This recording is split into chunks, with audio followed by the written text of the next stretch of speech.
Hi learners, welcome back to the channel Economics at Ease. I'm Nida, your educator. और हमने काफ़ी चीज़ें इसमें कंप्लीट कर दी हैं. Okay, measurement of national income में today we are going to start the theory part of expenditure method. दो मेथड्स हम ऑलरेडी डिस्कस कर चुके हैं प्रीवियस क्लासेस में.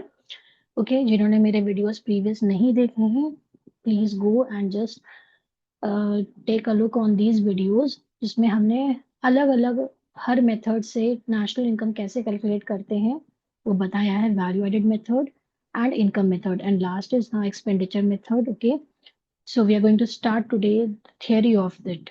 ओके, पहले थियरी करेंगे, फिर समरी करेंगे, फिर solve illustrations and last unsolve practicals, जैसे हमारा पैटर्न है. Okay, now today we are going to start here expenditure method. इसमें क्या होता है, जितने भी आपने जो फैक्टर इनकम ने अर्न करी है, फैक्टर्स ऑफ प्रोडक्शन ने जो अर्न करा है पैसा, ठीक है ना. फैक्टर्स ऑफ प्रोडक्शन मतलब land, labour, capital, enterprise. Okay, entrepreneurs बल्कि हम कहेंगे, जिन्होंने जितना भी जो पैसा हमने अर्न किया, जो हमने लास्ट मेथड में देखा था इनकम मेथड में, ठीक है ना, जिसमें हम कहते थे ripe M. Okay, rent, royalty, interest, profit and mixed income, ठीक है, and COE that is compensation of employees. तो इन सबको जब हम ऐड करते थे तो हमें क्या मिलता था, हमें उनका पैसा मिलता था जो फैक्टर्स ऑफ प्रोडक्शन को मिलता है, अर्न करते हैं जब वो अपनी सर्विसेज देते हैं. ओके, तो जब वो पैसा मिलता है तो वो जाता कहाँ है, खर्च कहाँ करते हैं, तो बेसिकली यही आपका एक्सपेंडिचर मेथड है. ओके, जो भी फैक्टर्स ऑफ प्रोडक्शन अर्न करते हैं वो खर्च करते हैं, that is the expenditure method. So factor income earned by factors of production is spent in the form of expenditure on purchase of goods and services produced by the firm. ठीक है, तो आपको ये समझ में आ गया होगा कि प्रोड्यूस बाय द फर्म जो भी होता है is spent on that the goods and services जो भी हम बनाते हैं. This method measures national income. Just wait here.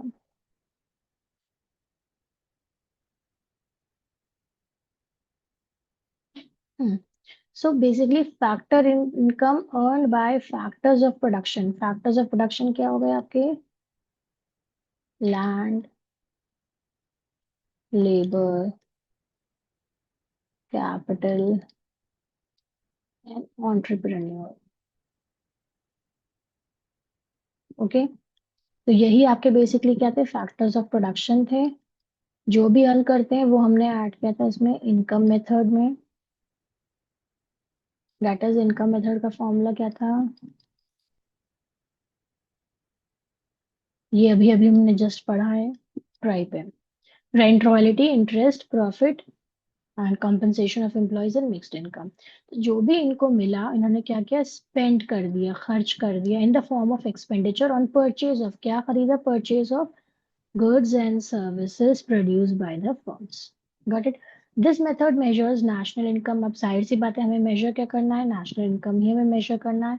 As a sum total of final expenditure incurred by, कौन इनकर कर रहा है ये आ जाएंगे चार पांच चीजें. यानी कि जो पैसा खर्च कर रहे हैं वो कौन कर रहे हैं, यही हमारा एक्सपेंडिचर मेथड में मेन है. हाउस होल्ड कर रहे हैं, बिजनेस फर्म्स कर रही हैं, गवर्नमेंट कर रहे हैं या फॉरेनर्स कर रहे हैं, यही खर्चा करेंगे. जो पैसा इन्होंने अर्न किया तो वो हमारा एक्सपेंडिचर मेथड बन जाएगा. सम टोटल इन्हीं का आना है, ठीक है. This total final expenditure is equal to GDP at MP, gross domestic product at market price, जिसको हम कहते हैं gross domestic product at market price. अगर मैं इस तरह लिखूं तो इसका फुल फॉर्म ये आ जाएगा, और शॉर्ट में हम एग्रीगेट ये आ जाएगा, दैट इज दिस.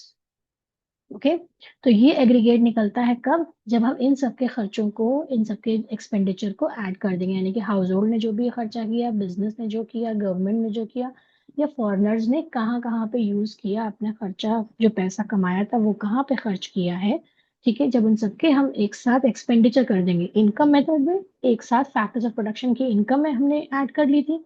ठीक है, इसमें हमने क्या किया, हाँ इसमें एक्सपेंडिचर मेथड में इन सब की हमने एक्सपेंडिचर कहाँ पे ये स्पेंड कर रहे हैं, ओके, पैसा अपना, उस सबको जब हम ऐड करेंगे तो हमें ये वाला एग्रीगेट मिलेगा, सम टोटल. तो यहाँ के हम, इसका मतलब क्या है, सम है, sum final expenditure equals to GDP at MP. It's clear ना.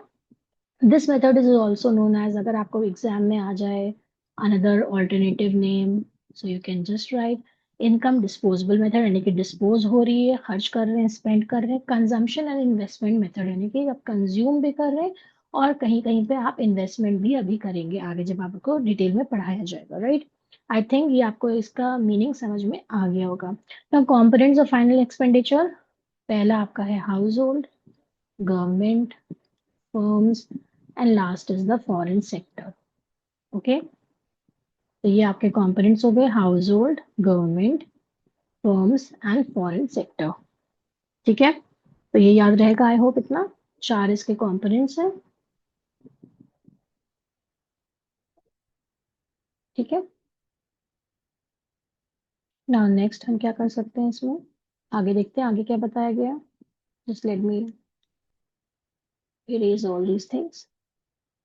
तो सिंपल एक्सपेंडिचर मेथड में हम बेसिकली पूरे में पढ़ेंगे कि क्या, कि कहाँ पे हाउस होल्ड ने, बिजनेस फर्म्स ने, या आपके जो गवर्नमेंट है उसने कहाँ पे पैसा खर्च किया अपना, उन सबको जब हम ऐड ऑन कर लेंगे, प्लस कर लेंगे, सम कर लेंगे, कुछ भी आप समझ लें, तो वो हमें कैलकुलेट करके ये वाला फिगर आपका लेके आएगा जीडीपी एट एमपी। बस जहाँ पे जीडीपी एट एमपी आ गया, दूसरा एग्रीगेट होगा गिवन, तो हम कैसे जाएंगे उस पे, नेशनल पे, नेशनल के पास जाके हमें नेशनल इनकम निकालनी है, एनएफआई ऐड करेंगे, सब्ट्रैक्ट करेंगे, जो भी आपको बताया गया है वैसे ही हम करेंगे। Okay, now let's do the other theory part.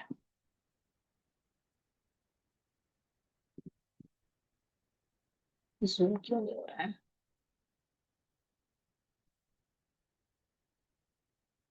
Yes, okay, now the various components of final expenditure is what, private final consumption expenditure components का ये आप फ्लो चार्ट भी बना सकते हैं इस तरह, government final consumption expenditure, gross domestic capital formation and net exports. Okay, तो हम इसको कह सकते हैं, देखिए जैसे मैंने आपको उसमें फॉर्मूला याद कराने के लिए बताया था ना, कि इनकम में हम, इनकम मेथड का फॉर्मूला आपको कैसे याद रहेगा हमेशा, इनकम मेथड में हम करते थे राइप, यानी कि पका हुआ मैंगो। ओके, यानी कि क्या होता है, इनकम मेथड में हमें इनकम मिल रही है ना, फल मिल रहा है, इनकम मिल रही है, तो हमने इसको इस तरह से एग्रीगेट्स, हमने इसके जो थे कंपोनेंट्स ऐड करेंगे तो हमें इनकम मेथड मिल रहा है। फॉर एग्जांपल, अब कंपोनेंट्स ऑफ फाइनल एक्सपेंडिचर, यानी कि जो ये आपका एक्सपेंडिचर मेथड है, इसको हम क्या कहते हैं, हम कह सकते हैं PGGN। तो हम कर सकते हैं PNG। ओके, P कितनी बार है, एक ही बार है, एन भी आपका सिंगल टाइम है, और जी दो बार है। PNG, PNG Procter and Gamble, जो भी आप याद रखो, कंपनी की तरह एक्सपेंडिचर आप करते हो, उसके भी प्रोडक्ट्स खरीदते हैं, तो वो एक is a kind of expenditure. मतलब मैं ऐसे याद रखती हूँ, तो मुझे कोई कंपोनेंट भूलती नहीं हूँ एटलीस्ट। ओके, तो आप भी ये कर सकते हैं पीएनजी। ओके, जी दो बार है। Now stands for private final consumption expenditure, G stands for government final consumption expenditure, and gross domestic capital formation, यानी कि आगे क्या कैपिटल फॉर्मेशन हो रहा है। Okay, and this is for net exports, net exports भी हम भी एक्सप्लेन करते हैं। ओके, कि इसमें क्या बताया जाता है। Now let's see here, private final consumption expenditure, इसमें क्या क्या ऐड करेंगे, house hold final consumption expenditure, ये सिर्फ डायग्राम में अभी आपको समझा रही हूँ, ये सब थ्योरी नीचे लिखी हुई है। Okay, so don't get confused. Private final consumption expenditure का हम शॉर्ट में कहते हैं PFCE, PFCE। तो अगर मैं आगे जब आपको प्रैक्टिकल्स कराऊंगी तो मैं ऐसे ही आपको शॉर्ट में ही लिख के बताऊंगी। Okay, but you have to write in full, full form लिखेंगे आप, ठीक है, एग्जाम्स में वरना मार्क्स कटेंगे।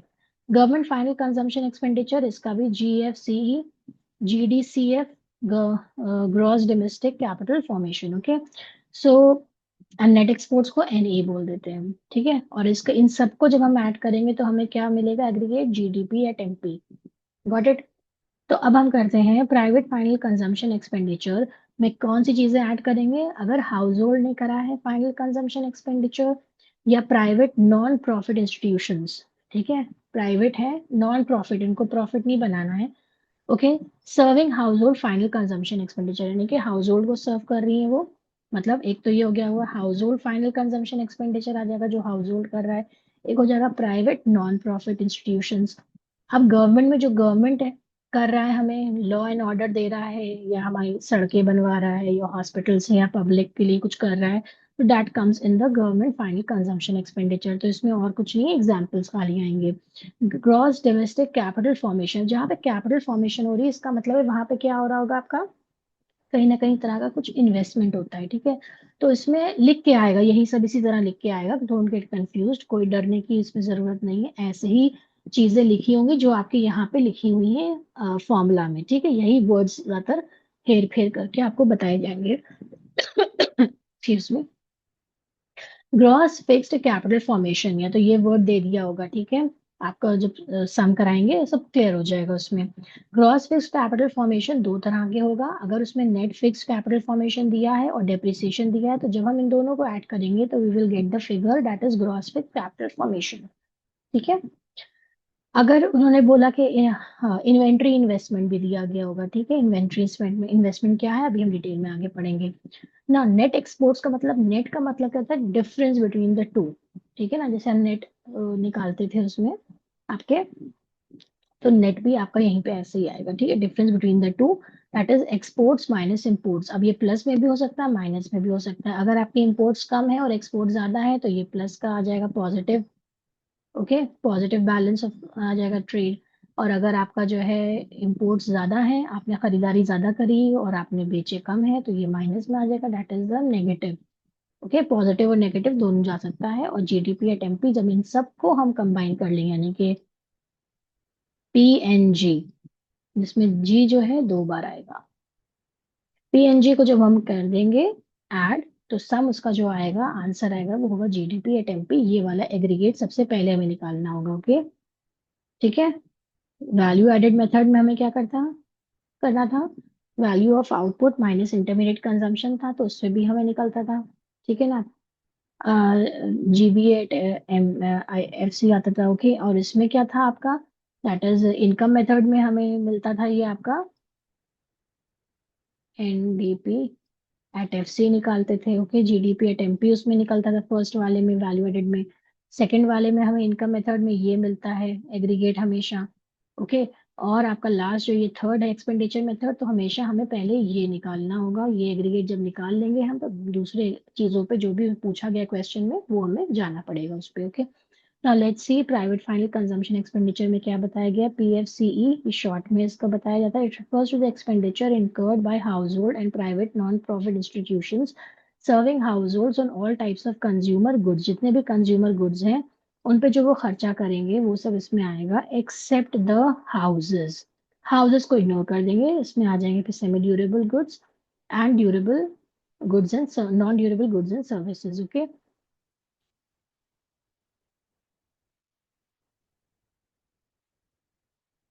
तो ये सब चीजें क्या होंगी, इसमें खाली एग्जाम्पल्स हैं। जितनी बार आप जो है इसके प्रैक्टिकल्स करेंगे आपको सब क्लियर होता चला जाएगा, ठीक है। अभी आप खाली थियोरी इसकी पढ़िए और देखिए, जो मैं मेन मेन चीजें बता रही हूँ उसको आप बस ध्यान दिए, क्योंकि इसी तरह की इसी से रिलेटेड जो थियोरी भी आएगी बस, ठीक है। जो चीज मैं बता रही हूँ उसको आप बस ध्यान दो।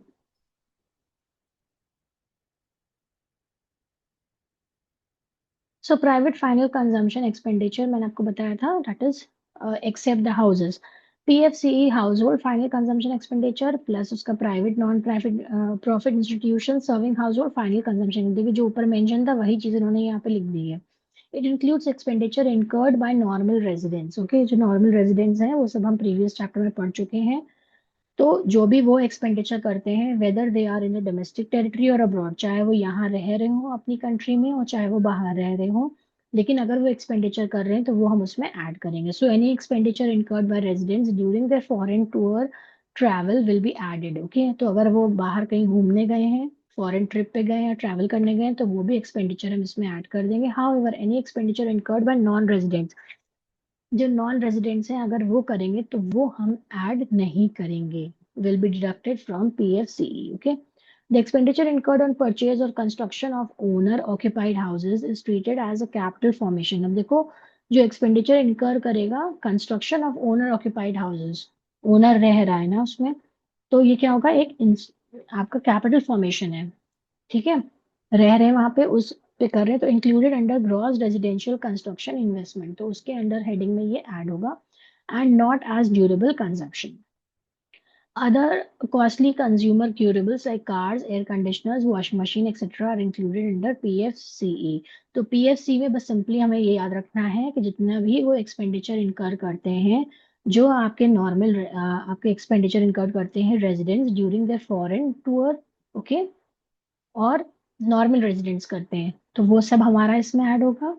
प्लस जो भी हम एक्सपेंडिचर इनकर्ड करते हैं कार्स के लिए, एयर कंडीशंस के लिए, वॉशिंग मशीन्स, हमारे ड्यूरेबल गुड्स के लिए, वो सब आएगा। सिर्फ हटेगा क्या, अगर हम किसी परचेज और construction of owner occupied houses अगर होगा तो उसको हम उसमें डिडक्ट कर देंगे। ओके, ना different expenditure bye house holds. Different expenditure क्या है इसमें, स्कूल फीस हो सकती है आपकी, टेलीकॉम है, ओके, फूड है, क्लोथ्स है, कार है, एंड हाउस आज आपका आ जाएगा ग्रॉस रेजिडेंशियल कंस्ट्रक्शन इन्वेस्टमेंट के अंडर में। ओके, ना गवर्नमेंट फाइनल कंजम्पशन एक्सपेंडिचर क्या होता है, इसका सेकंड कंपोनेंट है, it refers to the expenditure incurred by general government on various administrative services. Simple जो भी सर्विसेज गवर्नमेंट हमें प्रोवाइड करता है, defence, law and order, education etcetera, okay, government produces goods and service with the aim of social welfare without any intention of earning profit, तो वो सब हमारे आ जाएंगे गवर्नमेंट में हेडिंग में। Okay, estimation of government final consumption expenditure, GFCE, is equal to the cost of goods and services produced by the government for collective use by the public. Okay, these services are valued at their cost to the government as they are not normally sold to the public. यानी collective use, सब लोग एक साथ use करते हैं, road है, law and order है, तो ये सब क्या होता है, सब हम एक साथ यूज करते हैं, कोई पर्टिकुलर इंसान को नहीं बेचा जाता है। Okay, so it means GFC is calculated as, इसको हम कैसे कैलकुलेट करते हैं, intermediate consumption of government plus COE paid by the government plus direct purchases from abroad for embassies and consulates locate abroad minus sale of goods and services produced by general government। if कहीं पे वैसे अगर आ जाता है तो ये formula आपको याद रखना पड़ेगा, गवर्नमेंट का फाइनल कंजम्पशन एक्सपेंडिचर कैसे हम करते हैं, उसमें इन सब चीजों को ऐड करेंगे तो हमें मिलेगा। ठीक है ना, third point, gross domestic capital formation और ग्रॉस इन्वेस्टमेंट, दोनों चीज दोनों नाम से ही जाना जाता है। It refers to the addition into capital stock of the company, यानी कि जो भी हम कैपिटल में अपने जो है बढ़ा रहे हैं, ठीक है ना, स्टॉक एक रखा हुआ है उसमें हम क्या करें, इन्वेस्टमेंट कर रहे हैं, ठीक है, कंस्ट्रक्टिव वे में जा रहे हैं, प्रोडक्शन वे में जा रहे हैं, तो हम उसे कहते हैं आपके एडिशन कहते हैं कैपिटल स्टॉक में।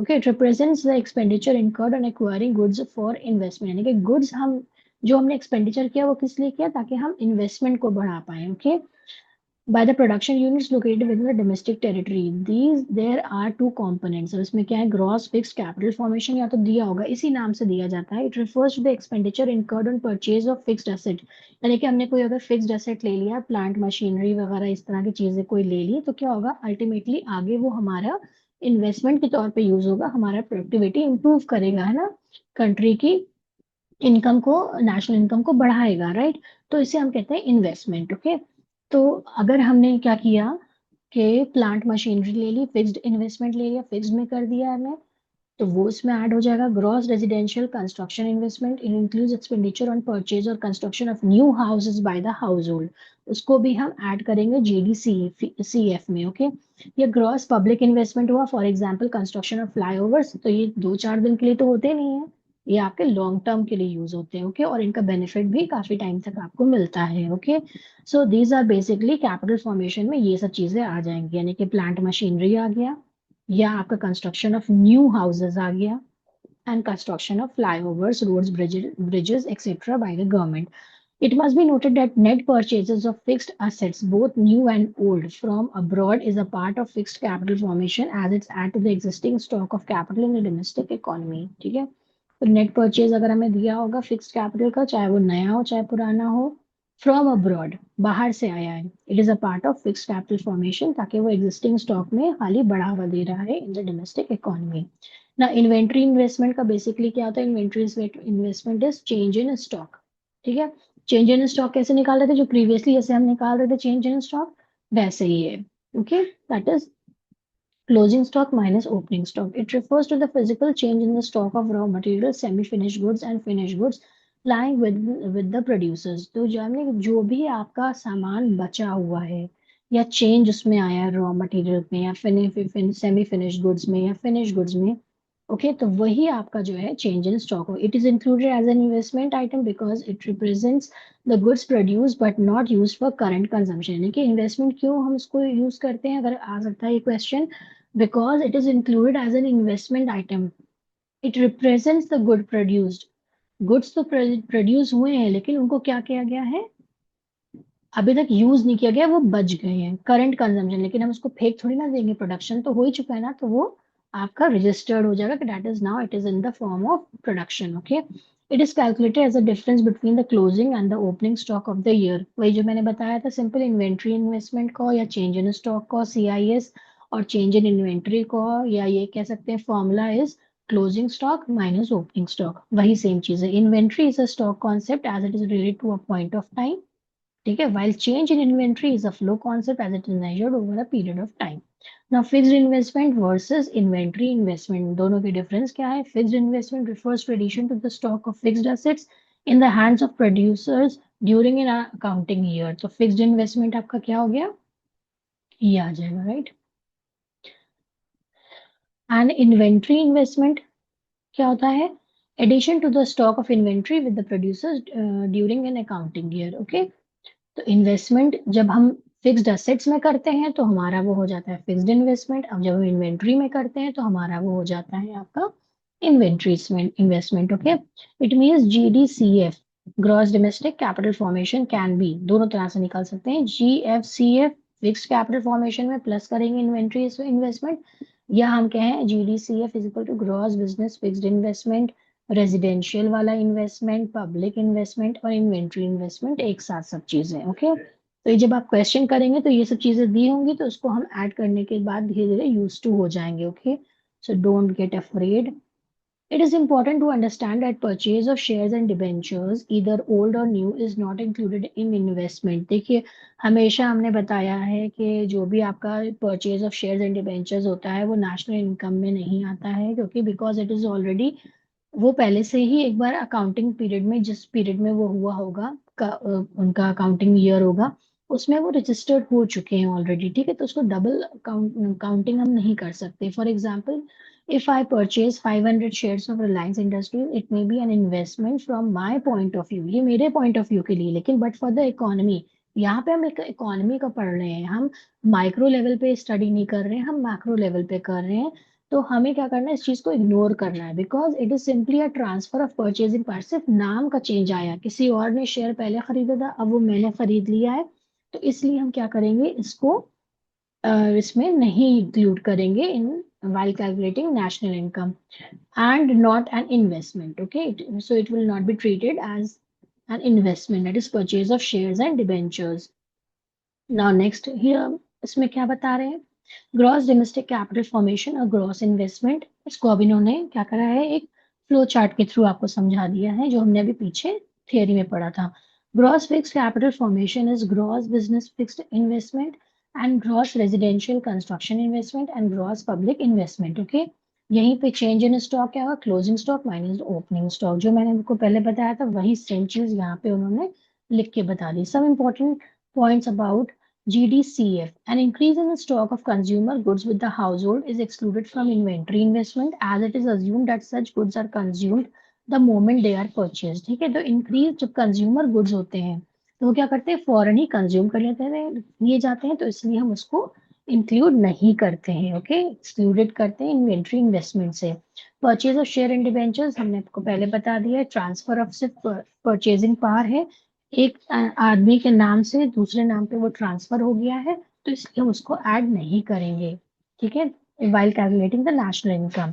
Purchase of second hand goods, second hand goods भी हम नहीं इंक्लूड करते हैं because already been included in the year of original purchase, जिस साल में वो बने होंगे उसी साल में उनको हम ने रिकॉर्ड बना लिया होगा। ओके, ना नेट एक्सपोर्ट मैंने बताया difference between export and imports of a country during a period of 1 year, एक साल के अंदर जो भी होगा। ठीक है, एक्सपोर्ट रिफर्स टू, एक्सपोर्ट को हम जो है डिनोट करते हैं एक्स के सिंबल से, ओके, एंड इम्पोर्ट्स को एम से, तो शॉर्ट में हम कर देंगे एक्स माइनस एम, यानी कि हमेशा एक्सपोर्ट ज्यादा होना चाहिए, यही फेवरेबल आपका होता है। ठीक है, condition, export refers to the expenditure by foreigners on purchase of domestic products, यानी कि जो चीजें हमारे कंट्री में बनाई जा रही हैं, ठीक है, उनके डिमांड बाहर के लोग कर रहे हैं, तो उसके रिटर्न में हमें जो पैसा मिलता है that is the exports. Okay, the exported goods have been produced with the country's domestic territory, so they are included in the output of an economy. यानी कि यही सब हमने प्रोडक्शन किया होगा तो ये हमारा आउटपुट ऑफ इकोनॉमी है, राइट। इम्पोर्ट्स क्या होता है?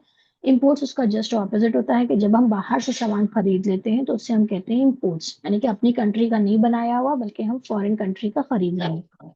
So imports are the expenditure by residents on foreign products. Imports are deducted to obtain domestic product as they are not produced within the domestic territory.